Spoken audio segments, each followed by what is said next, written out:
Chapter 1. The girl who tried to hide her terse rain came down like judgment. Alara pressed herself against the cold stone of the alley wall, her breath shallow, her ribs aching where Thomas's hand had struck. She could still hear his voice sharp, certain, cruel, telling the crowd she'd stolen from him. A lie. But lies dressed in a gentleman's coat were believed faster than truth wrapped in a seamaid's apron. She'd run. What else could she do? The constables were his friends. The magistrate owed him money. And she was nobody. A seamstress with callous fingers and a rented room she could no longer afford. The rain soaked through her shawl. Her hands trembled as she wiped her eyes, hating the tears, hating the cold, hating the way her heart still flinched at the memory of his smile before he'd ruined her. She didn't hear the footsteps until they stopped. You're bleeding. Alara's head snapped up. A man stood at the mouth of the alley, tall and still, his coat dark as the night around him. Rain slid off his shoulders like he and the storm had come to some private arrangement. His face was pale to pale and his eyes caught the lamplight strangely, reflecting it back like a cat's.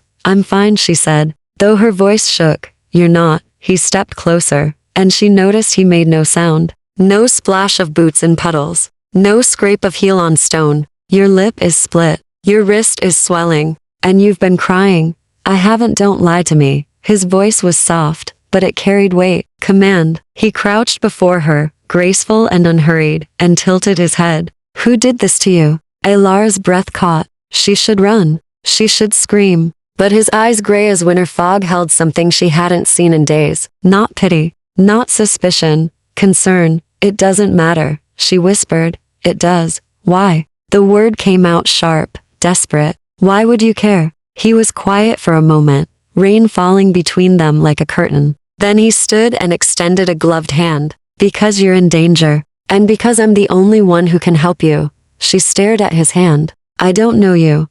No, but they're coming for you. Her blood went cold. Who? The men your Thomas hired. They'll be here in minutes. His gaze flicked past her, toward the street. They won't stop with your reputation this time. Alara's stomach twisted. She'd seen the way Thomas looked at her when she'd refused him. Like she was a problem to be solved. A loose thread to be cut.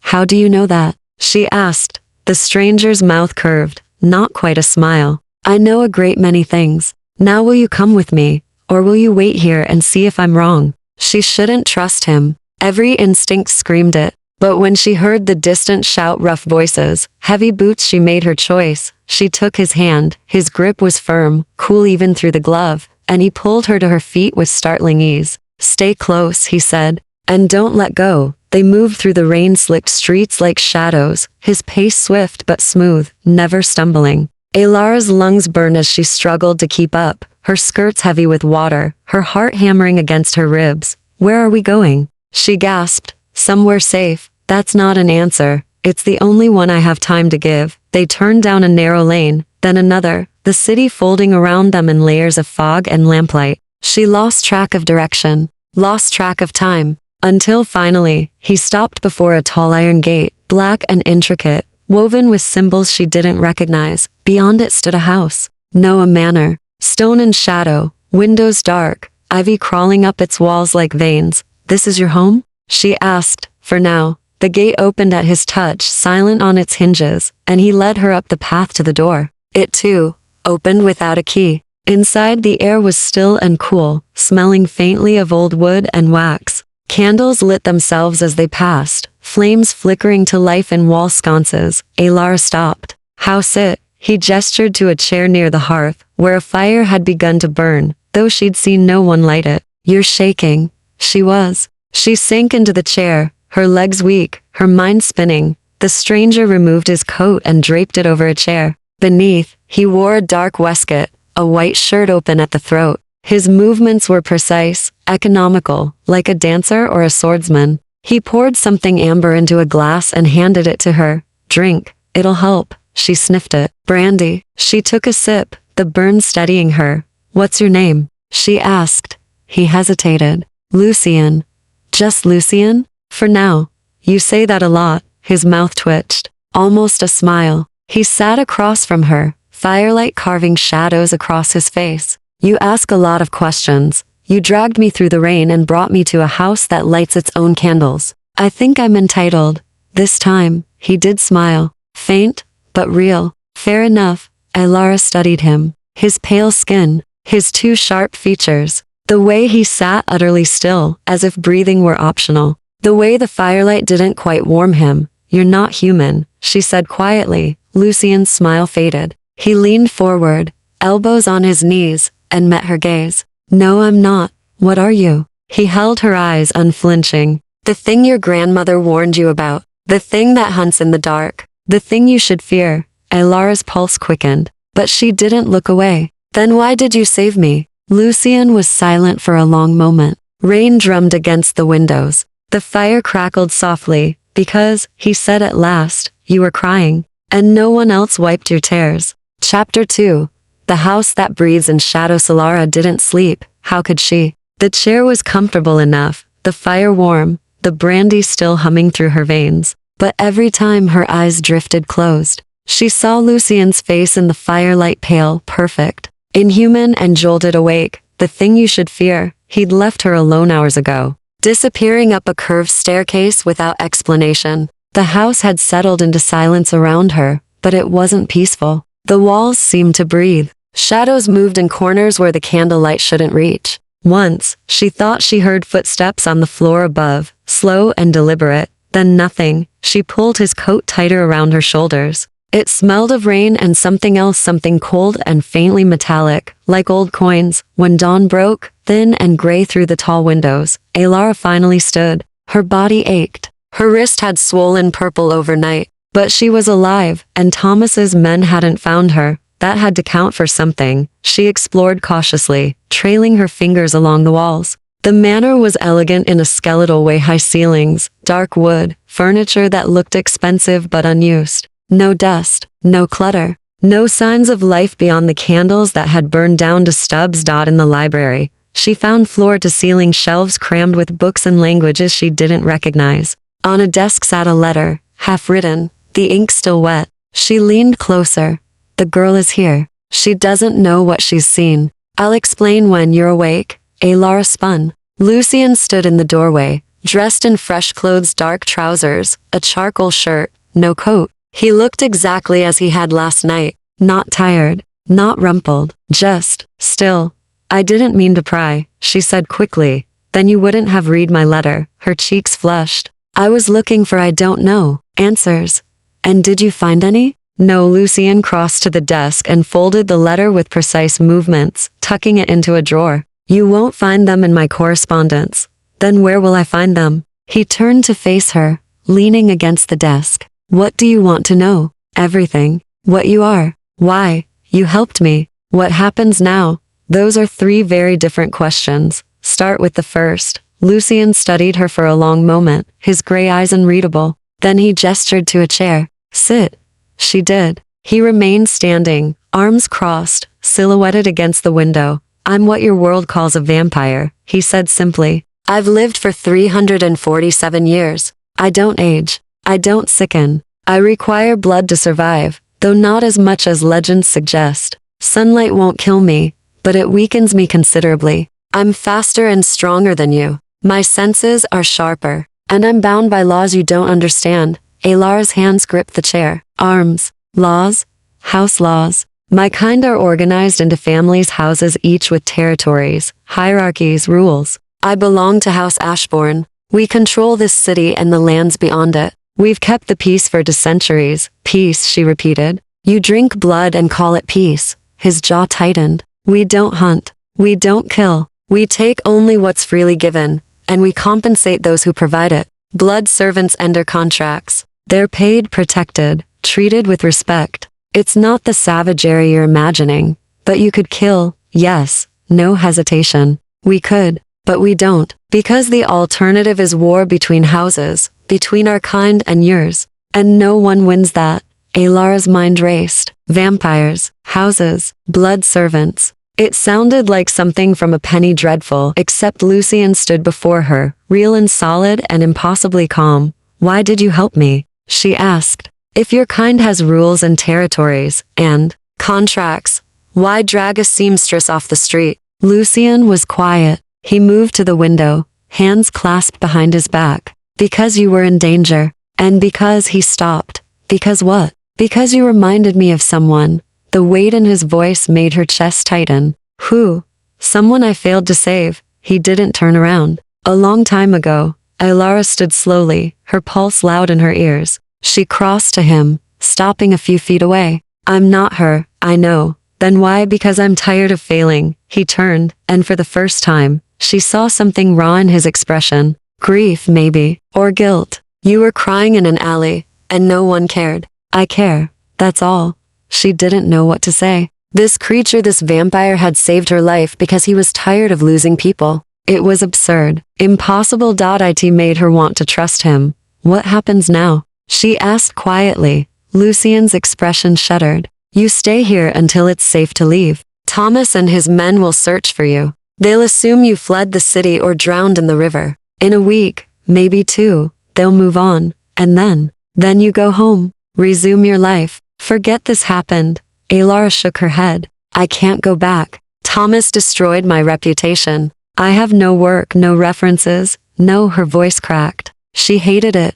Lucien stepped closer. I can give you money. Enough to start over somewhere new. I don't want your money. Then what do you want? She met his gaze, her heart pounding. The truth. About what I saw last night. His eyes narrowed. What did you see? You moved too fast. The gate opened without a key. The candles lit themselves. And she hesitated. When you touched me, your hand was cold. Not just cool. Cold. Like you'd been dead for hours. Lucien's expression didn't change. But something shifted in the air between them. Tension. Danger. You're observant, he said softly. I'm a seamstress. I notice details. Dangerous details. Are you going to hurt me? No, the word was immediate, certain. But others might, if they know you've seen too much. Ilara's blood chilled. What others? Other houses. Rival vampires who don't share Ashbourne's restraint. He stepped back, putting distance between them. You're human. You're fragile.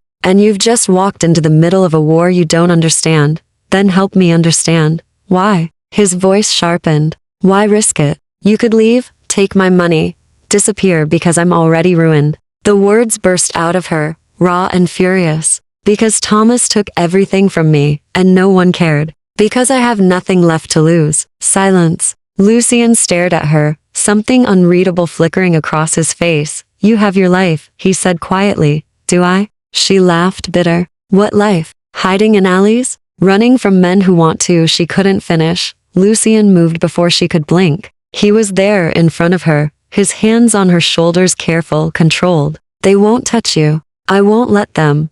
Ilara looked up at him, her breath catching. Why?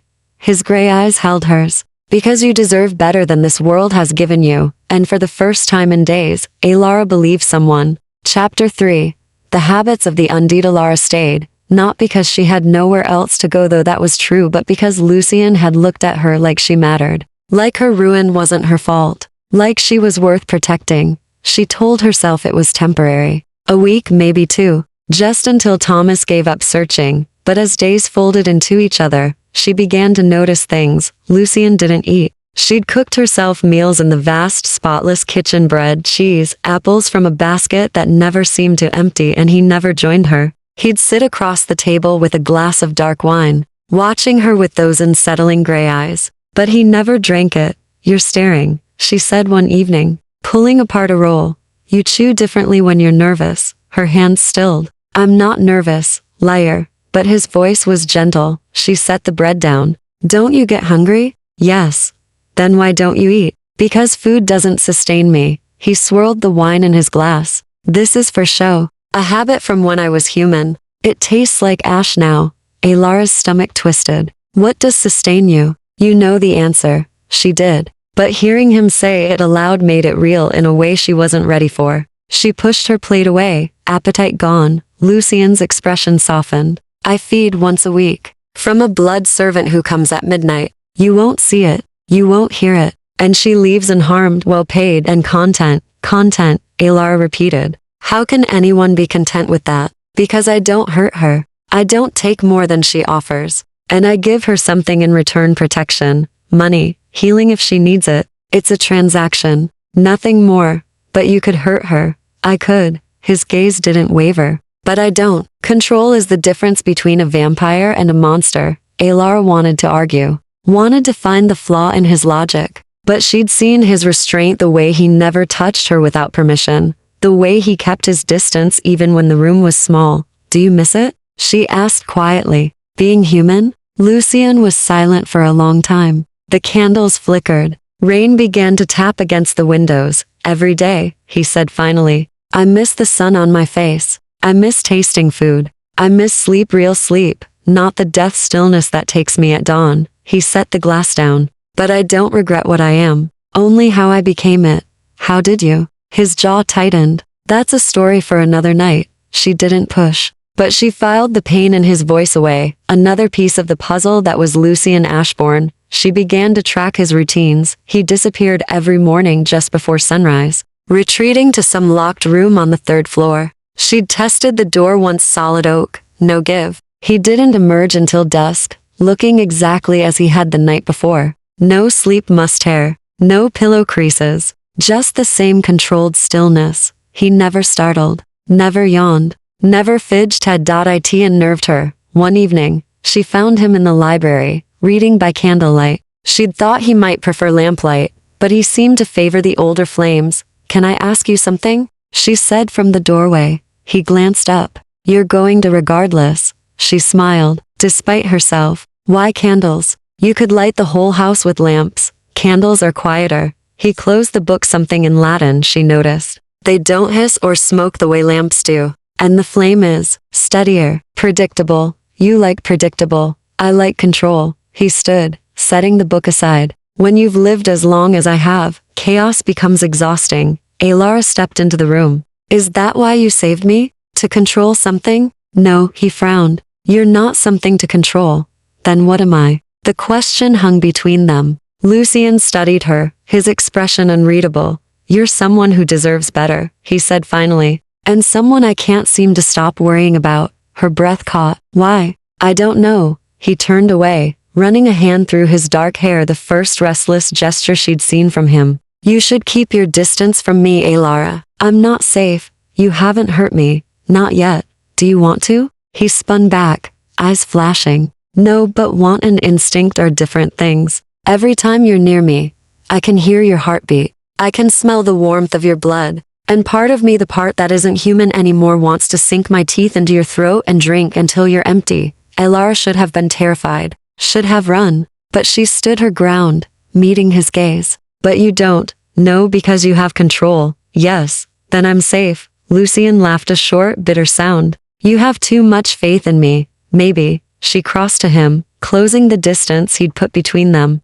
Or maybe you don't have enough faith in yourself. He stared down at her, something raw and dangerous flickering in his eyes. You don't know what you're doing. I know you could have killed me a dozen times by now. I know you've fed me, sheltered me, protected me. I know you warned me away, even though it clearly cost you something. She tilted her head. What I don't know is why you're so determined to believe you're a monster. Because I am. No, she reached up slowly, giving him time to pull away. He didn't. Her fingers brushed his cheek, cold, smooth, utterly still. You're something else. Something in between. Lucien caught her wrist gently but firmly. Alara, a crash sounded from somewhere below. Glass shattering. A door slamming open. Lucien's entire body went rigid. He released her wrist and moved to the window, fast as thought. When he turned back, his face was carved from ice. They found you. Alara's heart lurched. Who?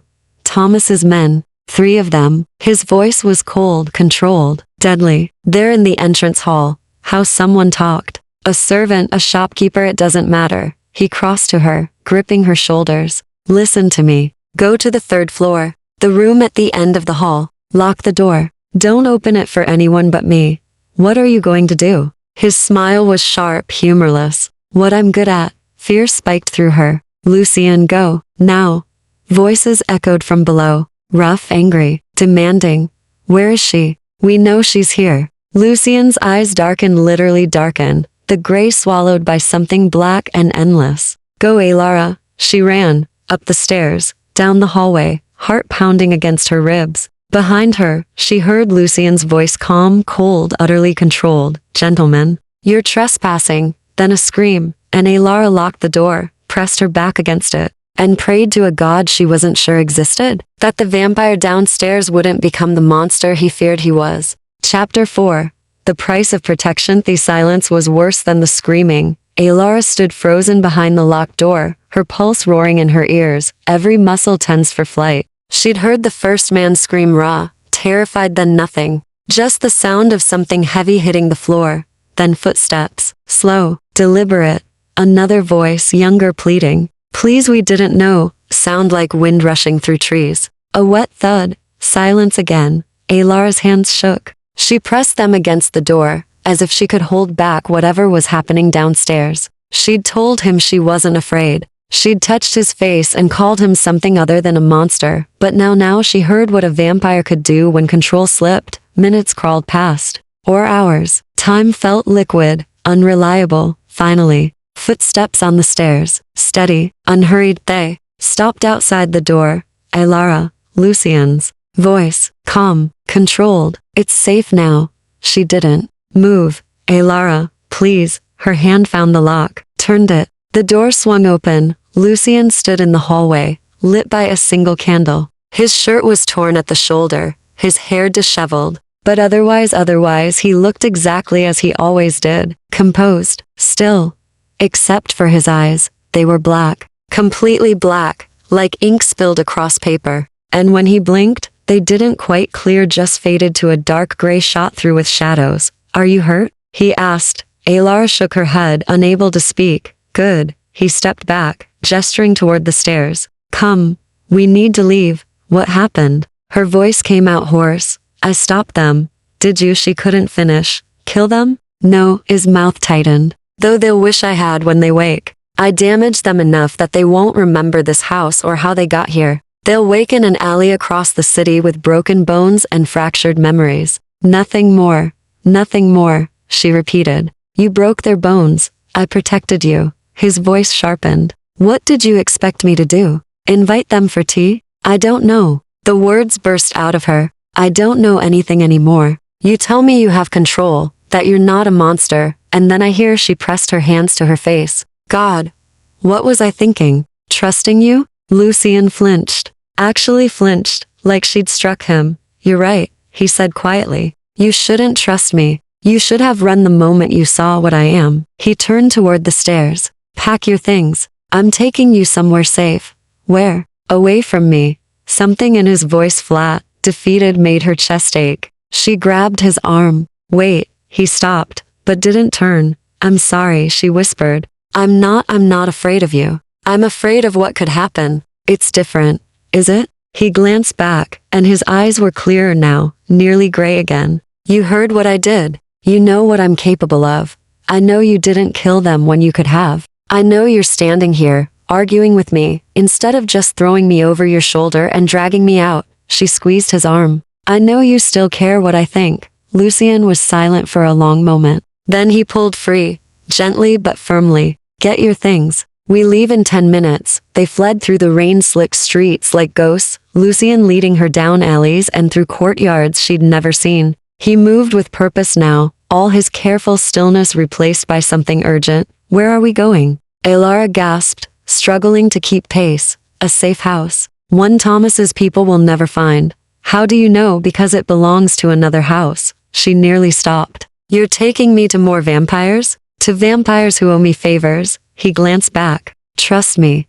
Did she? She wasn't sure anymore. But she followed. They arrived at a building tucked between two warehouses, narrow, unremarkable, with a red door that looked ready to fall off its hinges. Lucien knocked 3 times, paused, then twice more. The door opened. A woman stood there, petite and sharp-featured, with silver blonde hair pulled into a severe bun. Her eyes were the same unnatural clarity as Lucien's, pale blue, bright as winter ice. Ashbourne. Her voice was clipped, precise. You're calling in your marker. I am. She looked past him to Alara, assessing. Human. Yes. In trouble. Yes. The woman's mouth curved into something that wasn't quite a smile. You always did have a weakness for strays. She stepped aside. Come in. Both of you. The interior was surprisingly warm, a sitting room with plush furniture, a fire crackling in the hearth, bookshelves lining the walls. Alara had expected something cold, sterile. This felt lived in. Sit, the woman commanded,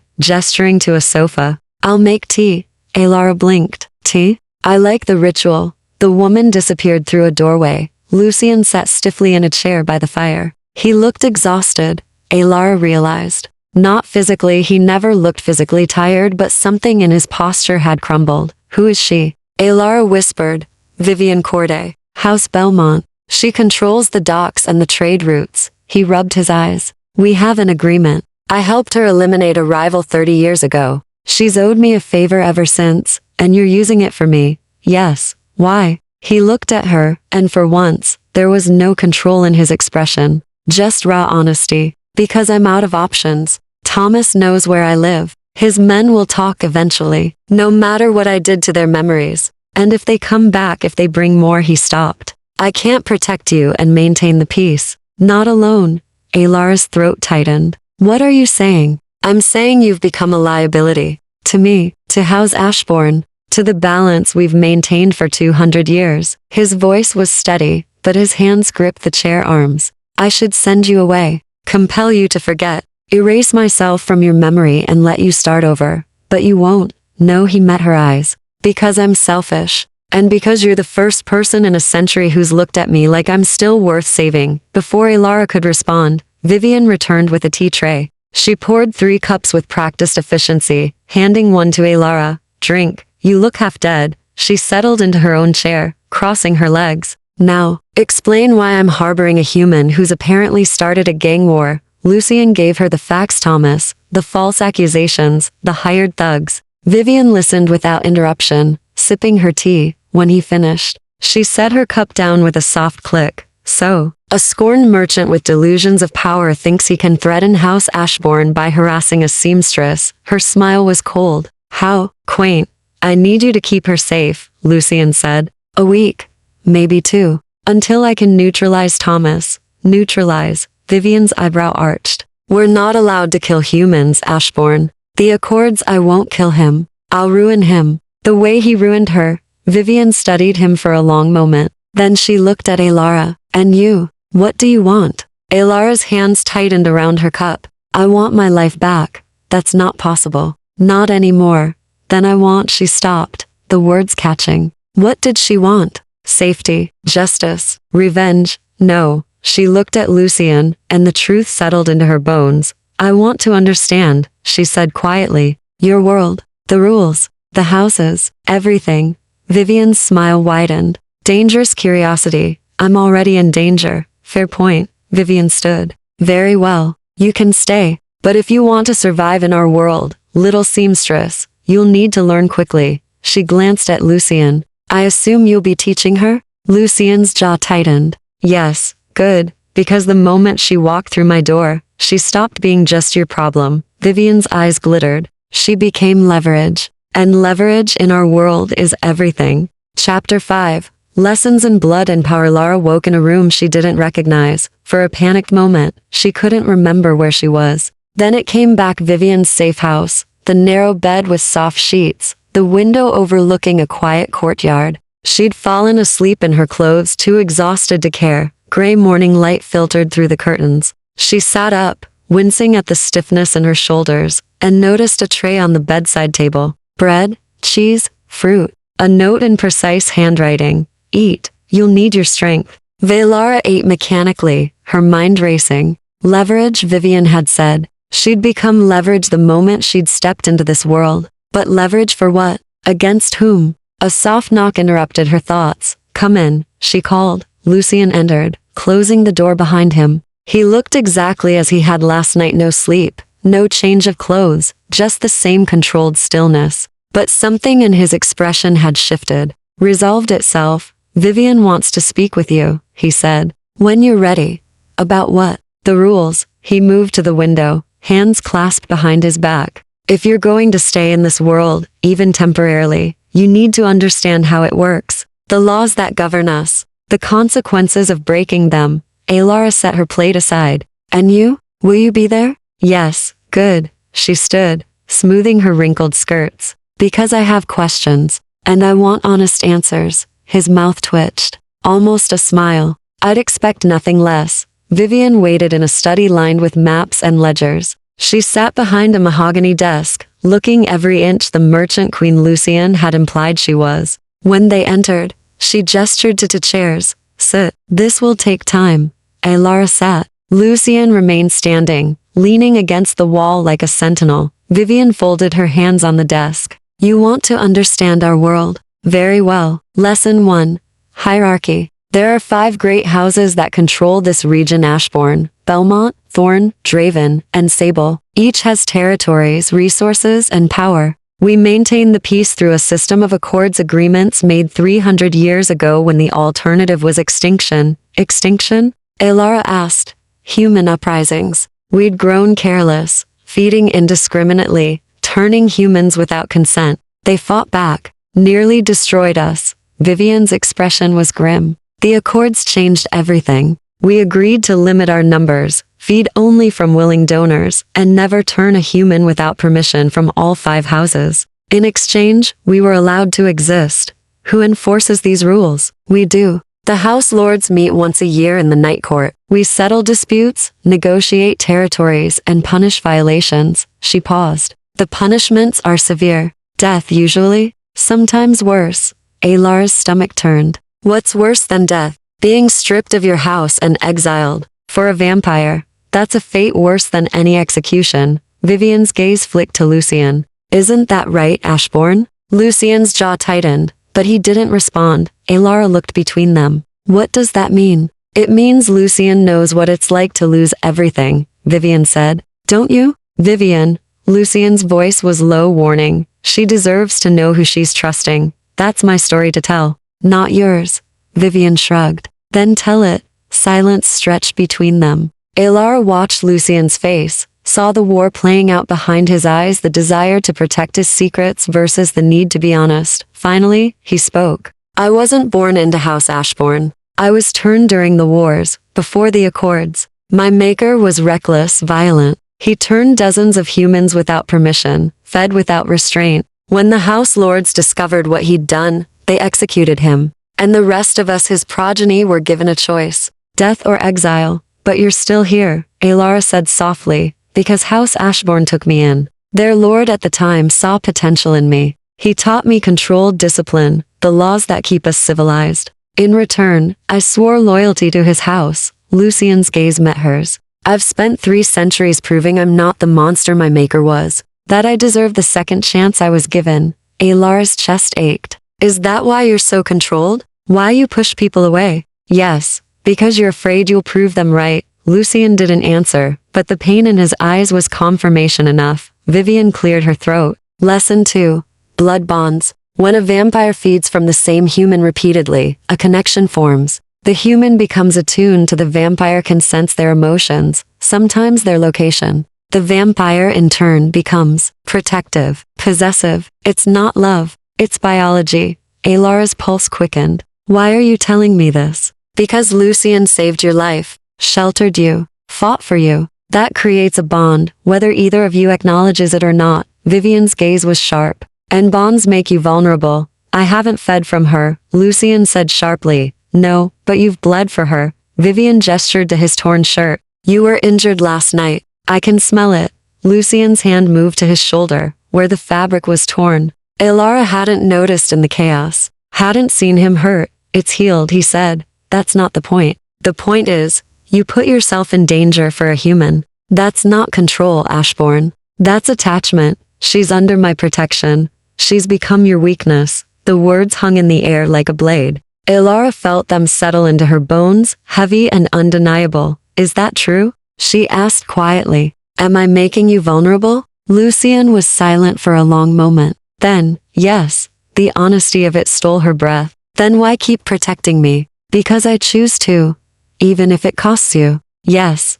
Vivian sighed. You're both idiots. She stood, moving to a cabinet and pulling out a leather-bound book. Lesson 3. If you're going to survive in our world, you need to stop being helpless. She dropped the book on the desk in front of Alara. The cover was embossed with symbols, the same ones she'd seen on Lucienne's gate. What is this? Alara asked. A primer on vampire law, history, and etiquette. Study it. Memorize it. Because the moment Thomas escalates and you'll need to know how to navigate our world without getting yourself killed. Vivian's gaze softened, just slightly. Lucian can't protect you from everything, but knowledge can. Alara opened the book. The first page showed a map of the 5 territories, each marked with a house sigil. Ashbourne's was a raven, Belmont's a ship. How long do I have? She asked. To learn? A few days. Vivian glanced at Lucian. To decide what you want. That's up to you. Decide what? Whether you want to return to your old life or claim a place in ours. Vivian's smile was knowing. Because you can't straddle both worlds, little seamstress. Eventually, you'll have to choose. Alara looked at Lucian. He was watching her with an expression she couldn't quite read, hope and fear and something deeper, something that made her heart skip. What happens if I choose your world? She asked. Vivian's smile widened. Then you'll need to learn to fight. Because our world doesn't forgive weakness. Lucian pushed off the wall. She's not fighting. I won't allow it. You won't allow it? Vivian laughed. She's not yours to command, Ashbourne. And if she stays, she'll need to defend herself. You can't be with her every moment. Then I'll make sure I am. For how long? A year? A decade? A century? Vivian's tone turned sharp. You're thinking like a human, Lucian. She'll age, sicken, die, and you'll still be here, unchanged, watching her fade. The words struck like a blow. Alara saw Lucian flinch, saw the grief flash across his face before he could bury it. Unless, Vivian continued softly, you turn her. The room went silent. Alara's breath caught. What? It's forbidden without the consent of all 5 houses, Vivian said. But it has been done. For the right reasons. With the right arguments. Lucian's voice was cold. No, I'm not. She's already entangled. Already vulnerable. Because I won't damn her to this existence. I won't take her mortality, her sunlight, her heartbeat. His hands clenched. I won't make her like me. Vivian studied him for a long moment. Then she looked at Alara. The choice should be hers. Don't you think? Alara's mind spun. Immortality. Eternal life in shadows. Never aging. Never dying. Never seeing the sun. She couldn't finish. Couldn't think. Lucian crossed to her, kneeling, so they were eye level. You don't have to decide now. You don't have to decide ever. I'll protect you as you are, for as long as you'll let me. But I'll die, she whispered. Yes, and you won't. No, tears stung her eyes. That's not fair.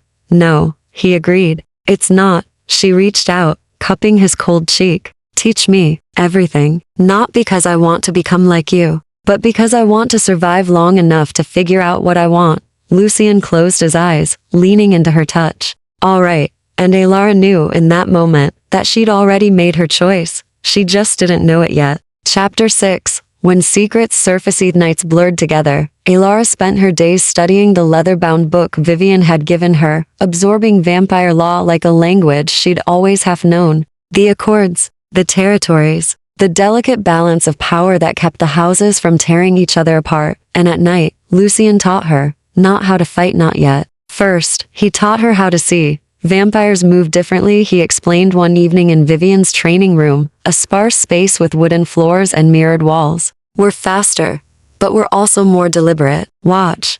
He crossed the room in a blur, then did it again slowly. Alara noticed the way he placed his feet, the economy of each movement. Nothing wasted, nothing accidental. Your turn, he said. Walk across the room, but think about every step, where your weight shifts, how your arms balance. She felt ridiculous, but she tried. Halfway across, she stumbled. Lucian caught her before she fell, his hands steady on her waist. You're overthinking. You just told me to think about it. I said be aware, not conscious. His breath was cool against her ear. Feel the movement. Don't analyze it. Her heart hammered. He was close to close and she could feel the unnatural stillness of him. The way his chest didn't rise and fall with breath. Lucian, she whispered. He stepped back immediately, releasing her. Again. They practiced for hours, walking, turning, listening for sounds she normally missed, the creak of floorboards, the whisper of fabric, the distant rhythm of Vivian moving through the house above them. Why does this matter? Alara asked during a break, wiping sweat from her forehead. I'm not trying to become a vampire. No. But you're trying to survive in their world. Lucian leaned against the wall, arms crossed. If you can't read movement, you can't anticipate attack. And in our world, attacks rarely announce themselves. Has anyone tried to attack you? Constantly. For the first century. She stared. Why?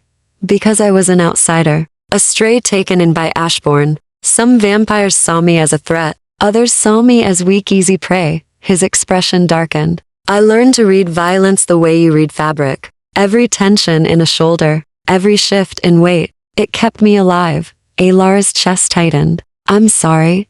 Don't be. It made me stronger. He pushed off the wall. Now, tell me what I'm about to do. He moved, and Alara watched. His right shoulder dipped slightly. His weight shifted forward. You're going to. He was across the room before she could finish. His hand on the far wall. Move left. She finished weakly. Close. I was going right. But you saw the tell. He almost smiled. You're learning. Later, when exhaustion finally claimed her, Alara climbed the stairs to her room. She was halfway down the hall when she heard voices low, tense, coming from Vivian's study. She shouldn't listen. She knew that. But something in Lucien's tone made her pause. You're asking me to petition the Night Court, he said. For a human. Do you understand what that means? I understand perfectly, Vivian replied. But if Thomas escalates, if he brings mortal authorities or worse, mortal hunters, this becomes a problem for all the houses. Not just Ashbourne. She's my responsibility. She's leverage against you. And everyone knows it. Vivian's voice sharpened. House Draven has already sent inquiries. They want to know why you're harboring a human. Why you've involved Belmont. They're calling it a breach of protocol. It's not, isn't it? You acted without consulting the other houses. You involved me without going through proper channels. And now she paused. Now there are rumors. What rumors? That you're forming a blood bond. That you're planning to turn her without permission. Silence. Heavy and dangerous. Those are lies, Lucien said finally. Are they? Because from where I'm standing, you're acting like a vampire who's found his mate. I haven't. He stopped. She's not my mate. Then what is she? Alara held her breath, pressed against the wall, heart pounding so loud she was certain they could hear it. She's Lucien's voice broke. She's someone who deserves better than what I can give her. That's not an answer. It's the only one I have. Footsteps. Lucien was leaving. Alara fled to her room, closing the door silently, her mind spinning. Mate, blood bond, turn her without permission. She pressed her hands to her face, trying to slow her racing thoughts. What was she to Lucien? What did she want to be? A soft knock made her jump. Alara? Lucien's voice quiet. I know you're awake. She opened the door. He stood in the hallway, his expression carefully neutral. I need to tell you something, he said. She stepped back, letting him in. He closed the door and leaned against it, as if he needed the support. The other houses know about you, he said. They're asking questions, making accusations. Vivian told you. You were listening. I didn't mean to. Yes, you did. But there was no anger in his voice. Just tired. Acceptance. I would have told you anyway. Alara sat on the edge of the bed. What do they think I am? A liability. A weakness. A potential violation of the accords. He ran a hand through his hair. They think I'm going to turn you. Are you? No, immediate. Certain. Not without your consent. Not without permission from all 5 houses. And even then he shook his head. I told you. I won't damn you to this existence. But they don't believe you. No, she stood, crossing to him. Then we make them believe. We go to this night court. We face them. Lucien's eyes widened. Alara, you don't understand what you're suggesting. The night court isn't. It's not a human trial. It's 5 ancient vampires deciding your fate. If they rule against you, what? They'll kill me? They'll kill me anyway if we do nothing. She lifted her chin. At least this way, I can defend myself. You can't fight vampires. No, but I can speak. I can tell them the truth, that I'm not trying to disrupt their precious balance. That I just want to live. Her voice shook, but she didn't look away. Unless you don't think I'm worth defending. Lucien caught her face in his hands, the gesture so sudden and desperate it stole her breath. You're worth everything. That's the problem. His eyes had darkened again, that unsettling black bleeding into the gray. His thumbs brushed her cheeks, cold and gentle. If I lose you, he whispered, I don't know what I'll become. Alara's heart cracked open. You won't lose me. You don't know that. Neither do you. They stood there, foreheads almost touching, breathing each other's air. Alara could feel the tension radiating off him, control stretched to breaking. I want to kiss you, he said, voice rough. I've wanted to since the moment you touched my face in the library. But if I start, I'm not sure I'll stop. Then don't stop, she whispered. Alara, I know what you are. I know what you could do. And I'm choosing this anyway. Something in him broke. His mouth found hers cold, careful, devastating. He kissed her like she was fragile, like she might shatter if he held too tight. His hands framed her face, thumbs stroking her jaw, and she felt him trembling. She was kissing a vampire, a creature that could kill her without effort. And she'd never felt safer. When he pulled back, his eyes were completely black, his breathing uneven or the approximation of breathing. That habit he couldn't quite break. We can't do this, he said. Why not? Because I'm falling in love with you, and love makes me weak. The confession hung between them, raw and terrifying. Alara's throat tightened. Then we'll be weak together, she said. Lucian laughed broken, bitter. You don't understand what you're saying.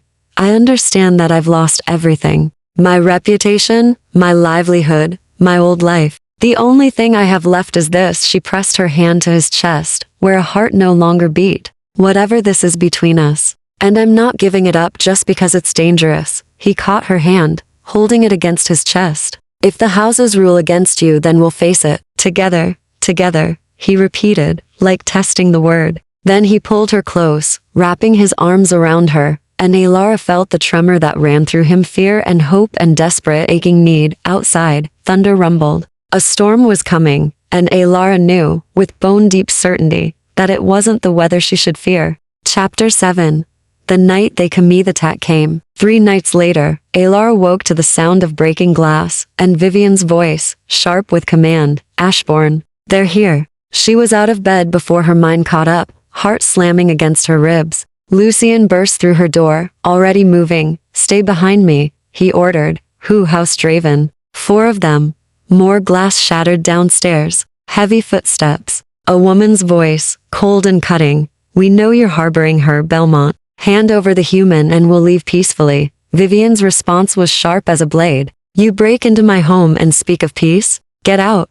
We're not leaving without her. Lucian's hand found Alara's, ice cold and trembling. Listen to me. There's a passage behind the bookshelf in the study. It leads to the street. If I tell you to run, I'm not leaving you. Alara, no, she gripped his hand tighter. You said we'd face this together. His jaw clenched. Then he pulled her close, pressing his lips to her forehead. Then stay close. And do exactly as I say. They descended the stairs together. In the entrance hall, Vivian faced 4 vampires, 3 men and a woman, all dressed in dark clothing, all radiating the same predatory stillness Alara had learned to recognize. The woman in front was tall, with sharp features and hair black as ink. Her eyes fixed on Alara with immediate, predatory interest. There she is. Her smile was cold. The little human causing so much trouble. Lucian stepped in front of Alara. Lady Draven. This is a violation of House Belmont's territory. Leave, now.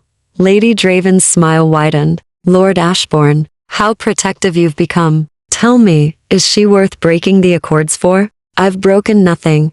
Haven't you? You shelter a human without declaring her status. You involve another house without notifying the court. And her gaze flicked to Vivian. You've clearly formed attachments that compromise your judgment. My judgment is sound, is it? Because from where I stand, you look like a vampire who's forgotten his place. Lady Draven took a step forward. Her companions flanked her, a coordinated movement that made Alara's skin crawl. The accords exist for a reason. Humans are food, resources, occasionally entertainment. They are not. Her eyes locked on Alara. Equals.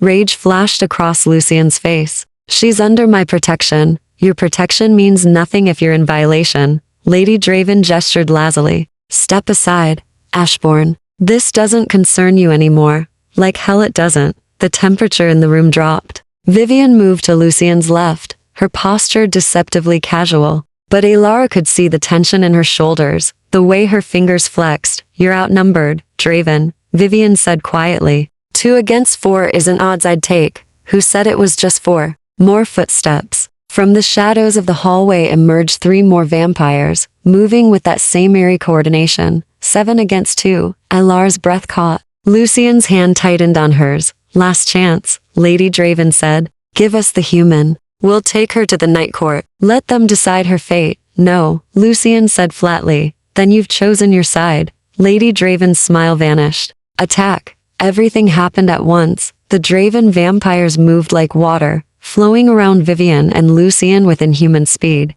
Elara stumbled back as Lucian released her hand, his entire body shifting faster, sharper, dangerous. He met the first attacker head-on, their collision sending them both crashing into the wall. Plaster cracked. Vivian spun, catching another vampire by the throat and throwing him across the room with impossible strength, but there were too many. 2 of them broke through. Heading straight for Elara, she ran, up the stairs, heart pounding, their footsteps impossibly close behind her. She heard Lucian shout her name raw, desperate, but she couldn't stop. The study, the passage. She just had to reach. A hand caught her hair, yanking her back. She screamed, stumbling, and hit the floor hard. Pain exploded through her shoulder. A vampire loomed over her, young male, with eyes like chips of ice. Got her? No, you don't. Lucian appeared like a storm, slamming into the vampire with enough force to send them both through the banister. Wood splintered. They fell to the floor below in a tangle of limbs and fury.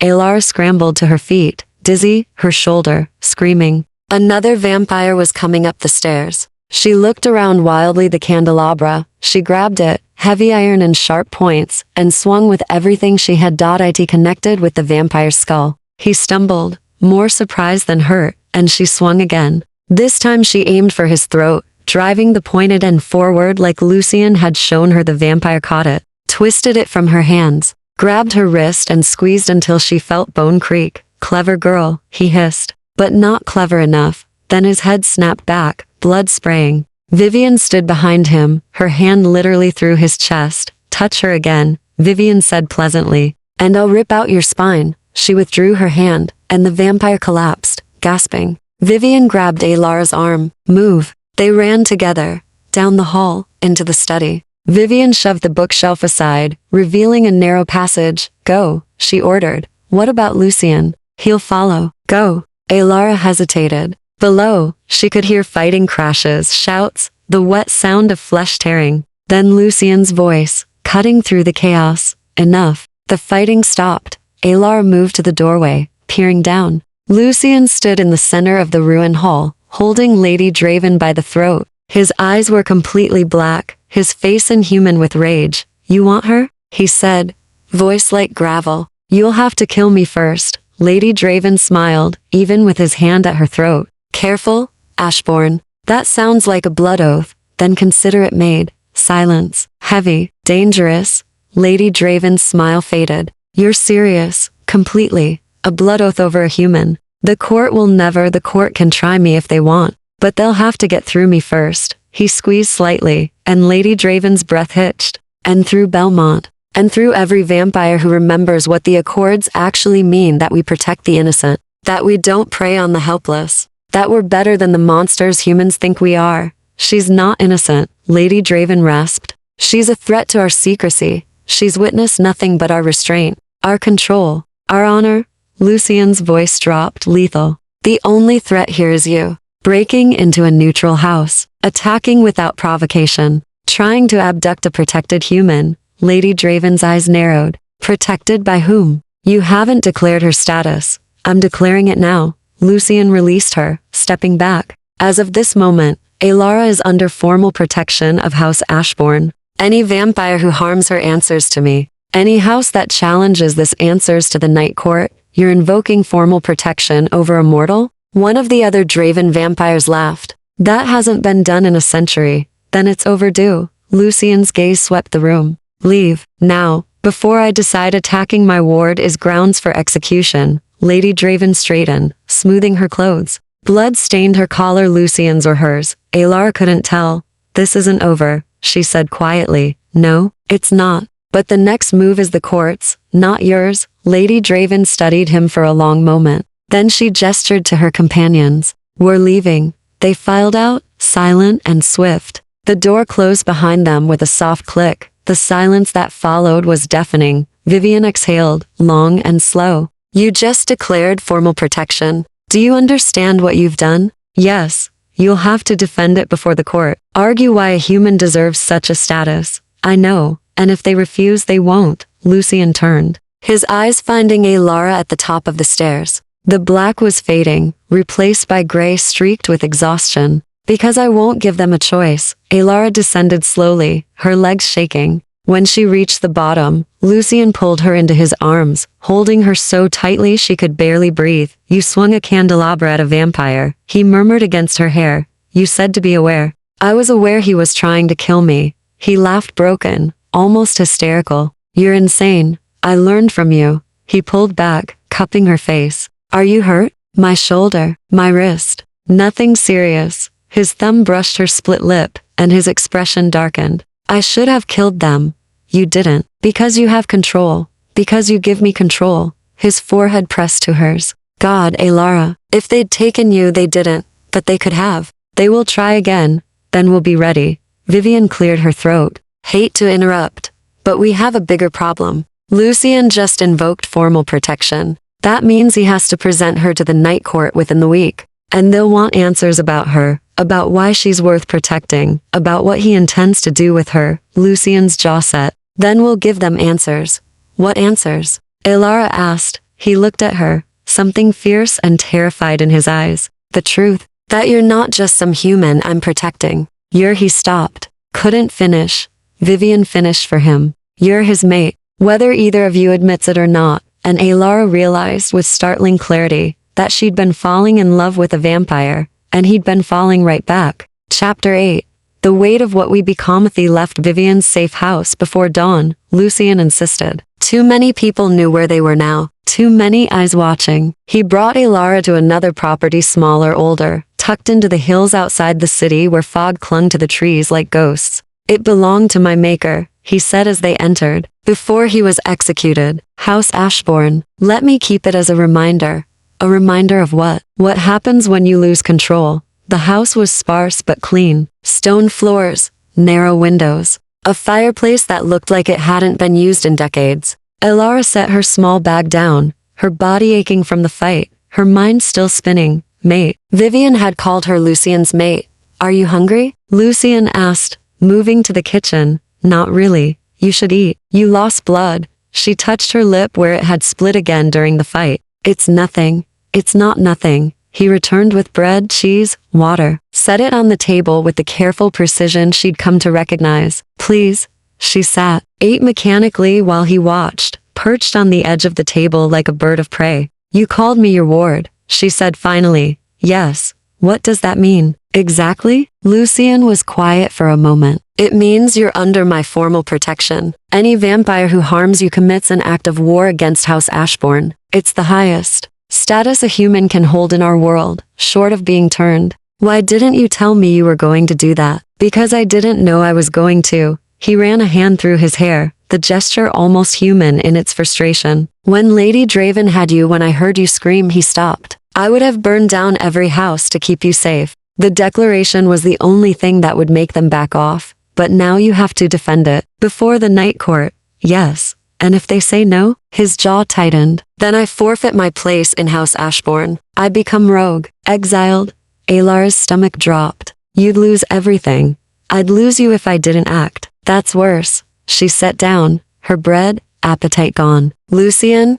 You can't. I can. I did. And I'd do it again. He slid off the table, kneeling in front of her so they were eye level. I know what I'm risking. I've known since the night I pulled you out of that alley. But I'm tired of being afraid. Tired of hiding what I feel.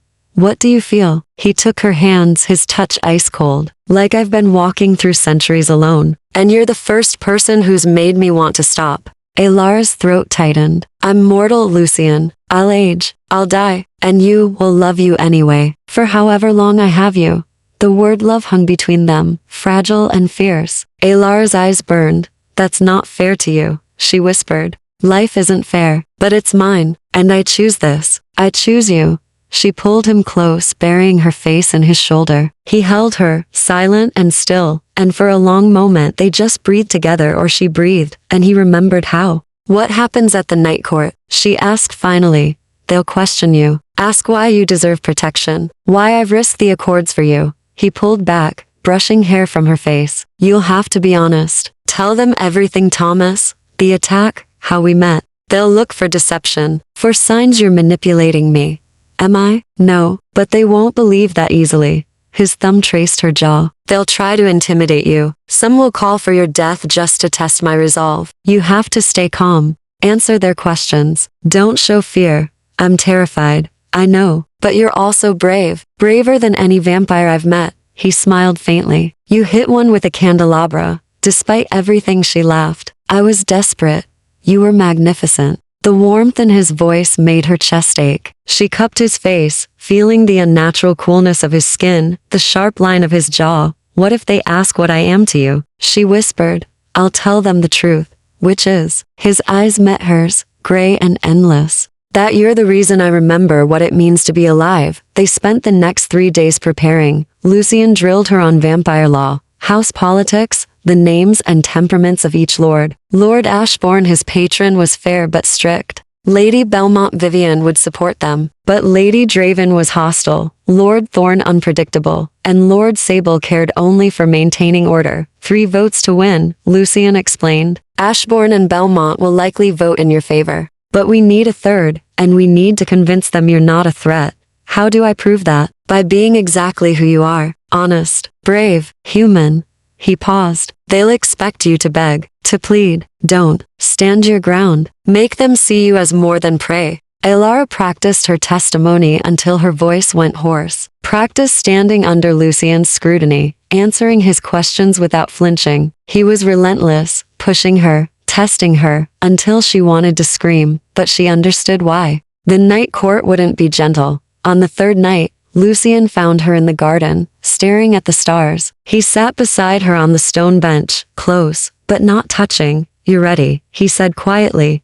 I don't feel ready. You never do. But you'll be brilliant anyway. She leaned against him, and he wrapped an arm around her shoulders. They sat in silence, the night cold and clear around them. Lucian? Yes? If they say no, if they exile you, what will you do? He was quiet for a long time. I'll take you somewhere safe. Somewhere the houses can't reach. And I'll spend whatever time we have left making sure you're happy. And then I'll watch you live. And when you're gone, his voice cracked. I'll carry the memory of you for the rest of eternity. Tears slipped down her cheeks. That's not enough. It's all we have. She turned to him, searching his face. What if there was another way? There isn't. What if I asked them to turn me? Lucian went rigid. No, I'm not. If I'm going to die anyway because immortality isn't a gift. It's a curse. He gripped her shoulders. You'd lose the sun, Elara. You'd lose warmth, taste, sleep. You'd watch everyone you love grow old and die while you stayed frozen. You'd outlive everything that makes you human.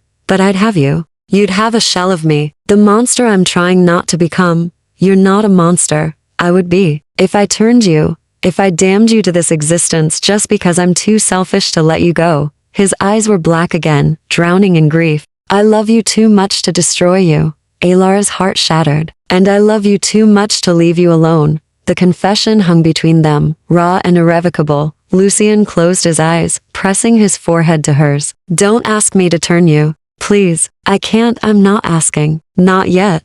She kissed him, soft and desperate. But if the court says no, if we're running out of time, promise me we'll talk about it. Elara, promise me. He pulled back, searching her face. Then reluctantly, I promise. She kissed him again, deeper this time, and he responded with a hunger that stole her breath. His hands tangled in her hair, his mouth cold and careful and utterly devoted. When they finally broke apart, both breathing hard, Lucian rested his forehead against hers. I'm going to fight for you, he whispered. With everything I have. I know. And if they take you from me, they won't. But if they do, she silenced him with another kiss. Then we'll face that when it comes. Together. He held her close. And Elara felt the tremor running through him, fear and love and desperate, aching need. Tomorrow, they would face the night court. Tomorrow, their fate would be decided. But tonight they had each other. And that would have to be enough. Chapter 9.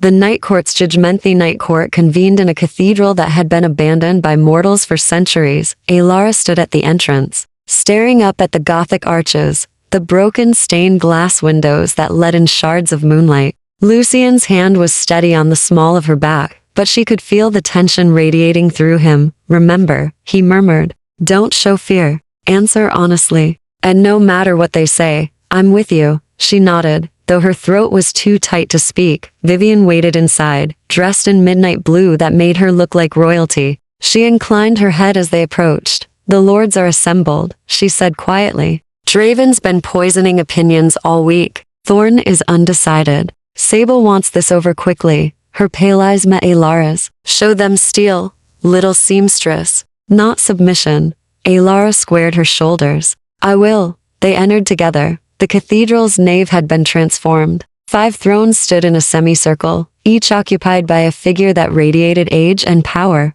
Candles floated in the air, hundreds of them, casting dancing shadows on the vaulted ceiling. Lord Ashbourne sat center. He was tall, elegant, with silver hair and eyes like winter frost. He looked at Lucian with something that might have been approval or disappointment. Alara couldn't tell. Lady Belmont Vivian took her seat to his right. Composed and watchful. To Ashbourne's left sat Lady Draven, her dark eyes fixed on Alara with undisguised contempt. Lord Thorn was younger looking than the others, with copper hair and a smile that didn't reach his eyes. He lounged in his throne like a cat, and Lord Sable, ancient, skeletal, with skin like parchment, watched everything with the patience of something that had witnessed empires rise and fall. "Lord Lucian Ashbourne," the silver-haired lord said, his voice resonating through the space. "You've invoked formal protection over a mortal. State your case." Lucian stepped forward, keeping Alara slightly behind him. "My lords, 3 weeks ago,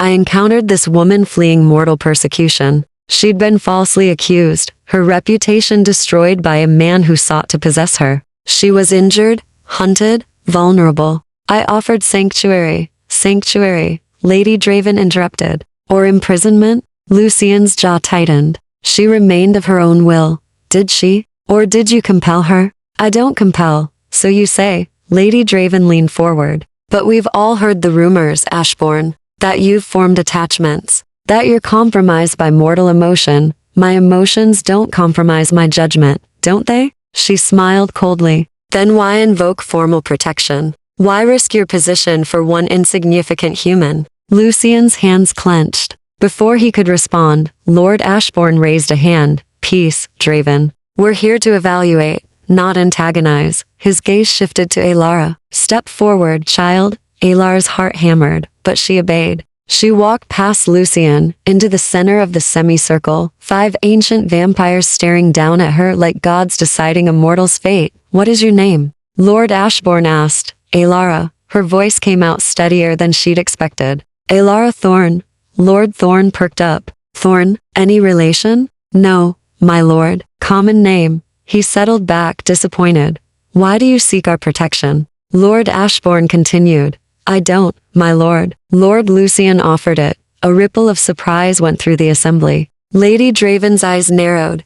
"You don't want our protection?" She said silkily. "I didn't say that." Alara met her gaze. "I said I didn't seek it. There's a difference. Enlighten us." Alara took a breath. "I never asked to enter your world. I was running for my life when Lord Lucian found me. He could have let me die. He could have fed on me. He could have erased my memories and sent me away." She paused. "Instead, he offered me shelter. He taught me your laws. He treated me with respect. And when your house came to take me," she looked at Lady Draven, "he stood between me and death, because he's besotted." Lady Draven said dismissively. "Love makes fools of even the oldest vampires. Maybe, but love also made him honorable." Alara's voice strengthened. "He could have turned me without permission. He could have hidden me away and violated every accord you've made. But he didn't. He brought me here, exposed himself to judgment, risked everything to do this the right way." She looked at each lord in turn. "If that's what love does to vampires, perhaps you need more of it." Silence. "Heavy and dangerous." Then Lord Thorn laughed, a bright, startled sound. "By the old blood, she's got spine." Lord Sable stirred, his ancient voice like wind through dead leaves. "The girl speaks truth. Ashbourne has acted within the bounds of the accords." "Barely," Lady Draven snapped. "He's formed a bond with a mortal. That's grounds for what?" Vivian cut in. "He hasn't turned her, hasn't compelled her, hasn't violated any law. What he's done is remind us why we made the accords in the first place, to prove we're more than beasts." "We are beasts," Lady Draven said coldly. "We drink blood. We hunt. We kill. Pretending otherwise is dangerous. So is forgetting we were once human." Lucian said quietly. He stepped forward, standing beside Alara. 300 years ago, I was a monster. My maker taught me to hunt, to kill, to take what I wanted without consequence. When he was executed, I should have died with him. But Lord Ashbourne saw something in me worth saving. He looked at his patron, who watched with unreadable eyes. He taught me control, discipline, honor. He showed me that immortality doesn't have to mean inhumanity. And now, his hand found Alara's. She's teaching me what all of that is for. Not just survival, but connection, hope, love. Love is weakness, Lady Draven hissed. Love is strength, Lucian countered. It's what separates us from the monsters mortals fear. It's what makes this, he gestured to the court, worth maintaining. Lord Ashbourne leaned forward. You would stake your immortality on this mortal? Forfeit your place in our house if we deny your petition? Lucian didn't hesitate. Yes, and you, Lord Ashbourne's gaze shifted to Alara, would accept this burden? Knowing you tie yourself to a creature who will outlive you by centuries? Who will watch you age and wither while he remains unchanged? Alara's throat tightened. I would, my lord, because the time I have with him is worth more than a lifetime alone. Something flickered in Lord Ashbourne's eyes. Respect maybe, or sorrow. Lady Belmont, he said. Your vote? Vivian stood. I vote to grant protection. The girl has proven herself worthy. Lord Thorne? The copper-haired vampire grinned. Oh, I'm entertained. Protection granted. Lord Sable? The ancient vampire's eyes closed. When he spoke, his voice was distant. I remember when such bonds were common, when we walked among mortals as equals, not predators. His eyes opened. I vote to grant protection. May it remind us what we've lost. 3 votes. They'd won. Alara's knees nearly buckled. Lucian's hand tightened on hers, but Lady Draven wasn't finished. And what happens when she ages? She demanded. When she becomes a liability? When mortals notice a vampire keeping an aging woman as a pet? I'm not a pet, Alara said sharply. Aren't you? You're mortal, fragile, temporary. Lady Draven's smile was cruel. In 20 years you'll be gray and bent, while Ashbourne remains young. What then? Will he discard you? Or will he break the accords and turn you? The question hit like a blow. Alara looked at Lucian, saw the pain in his eyes. I won't turn her, he said hoarsely. Not without her consent. Not without your permission. Then you condemn her to die while you live on. How romantic. Lady Draven stood. I vote to deny protection. This is a farce, and I won't be party to it. Lord Ashbourne raised his hand. The vote stands. 4-1. Alara is under formal protection of House Ashbourne, subject to the conditions of the accords. Relief crashed through Alara so hard she swayed. Lucian caught her, steadying her. However, Lord Ashbourne continued, his voice grave. Lady Draven raises a valid concern. This arrangement cannot stand indefinitely. In 2 years' time, you will return to this court. At that time, we will revisit this matter and decide whether protection continues or whether other arrangements must be made. Other arrangements, meaning immortality, or death. Lucian bowed his head. Understood, my lord. Then this court is adjourned. The candles extinguished all at once, plunging the cathedral into darkness. When they reignited, the thrones were empty. Alara collapsed against Lucian, her whole body shaking. We did it, for now. He held her tight. But Draven's right. We can't avoid this forever. 2 years, Alara whispered. We have 2 years, and then you have to choose. Mortality or you. She pulled back, cupping his face. I choose you, Lucian. Whatever that means. His eyes closed, grief and love warring across his features. You don't know what you're saying. I do. And in 2 years, I'll say it again. He kissed her then desperate, grateful, terrified. And Alara knew, with bone-deep certainty, that she'd made her choice long ago. She just had to convince him to accept it. Chapter 10. Where darkness meets Dauntwoe. Years later, Rella awoke to find Lucian watching her from the window. He stood silhouetted against the pre-dawn sky, utterly still, his expression unreadable. She'd grown used to this waking to find him keeping vigil, as if he could hold back time itself by sheer force of will. You're staring again, she murmured, pushing herself up. I'm memorizing. Her chest tightened. Lucian, 2 years, he said quietly. Today marks 2 years since the court granted protection. Today, we have to decide. Alara sat up fully, pulling the blanket around her shoulders. The past 2 years had been strange, suspended between two worlds. She'd learned to navigate vampire society, attending court functions on Lucien's arm, earning grudging respect from some houses, open hostility from others. Lady Draven had made good on her promise to make things difficult. She'd challenged Alar's presence at every turn, called for reviews, demanded proof that she wasn't being compelled. But each time, Lucien had stood firm. And slowly, impossibly, some of the other vampires had begun to accept her, not as an equal, never that, but as something more than prey. The court convenes at midnight, Lucien continued, still staring at the lightening sky. They'll expect an answer, I know.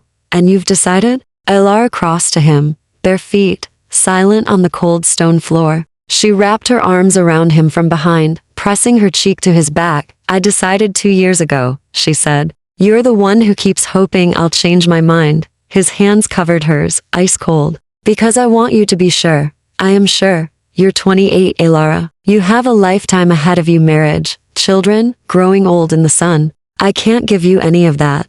I don't want that. I want you. You want me now. But in 10 years, 20, when your friends have families and you're still, his voice cracked, chained to a monster who can't even age beside you. She pulled away, forcing him to turn and face her. Stop calling yourself a monster. You're the most human person I know. I'm not human. I haven't been for 3 centuries. No, but you're kind, patient. You've taught me your world without demanding I give up mine. You've protected me without possessing me. You've loved me, her voice shook. In ways I didn't know I could be loved. Lucien's eyes darkened. And that's enough. To give up the sun? Yes. The warmth? Yes. Your heartbeat? She pressed his hand to her chest, where her heart pounded against her ribs. This heartbeat only matters because it beats for you. He closed his eyes, pain etched into every line of his face. I can't turn you, Alara. I've tried to imagine it, my teeth in your throat, your blood on my tongue. Watching the life drain from your eyes, he shuddered. I can't. Then don't. She took his face in her hands. Let someone else do it. His eyes snapped open. What?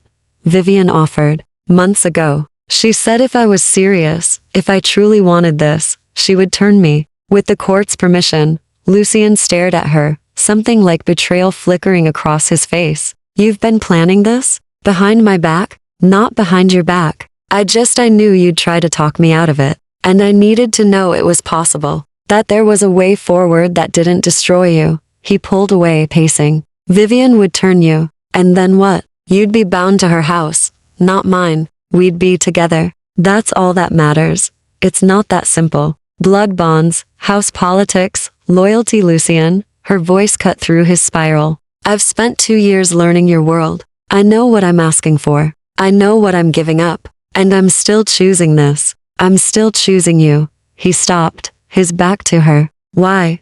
Because before I met you, I was already half dead, moving through life like a ghost, working, surviving, but never really living. You made me feel alive again, made me want to wake up each night, made me believe I was worth saving. Tears slipped down her cheeks. You gave me hope, Lucien, and I'm not giving that up. Not for the sun, not for mortality, not for anything. Silence stretched between them. Then Lucien turned, and his face was wet, not with tears. Vampires couldn't cry, but with something that looked like grief made visible. I'm terrified, he whispered, that I'll ruin you, that you'll wake up immortal and hate me for what I let you become. Then we'll face that together. Like we've faced everything else. He crossed to her into strides, pulling her into his arms. You're sure? Absolutely sure? I've never been more sure of anything. He held her for a long moment, trembling. Then he pulled back, brushing tears from her face. Then we tell the court tonight, and we do this the right way, with all 5 houses' consent, with witnesses, with, his voice broke, with every protection I can give you.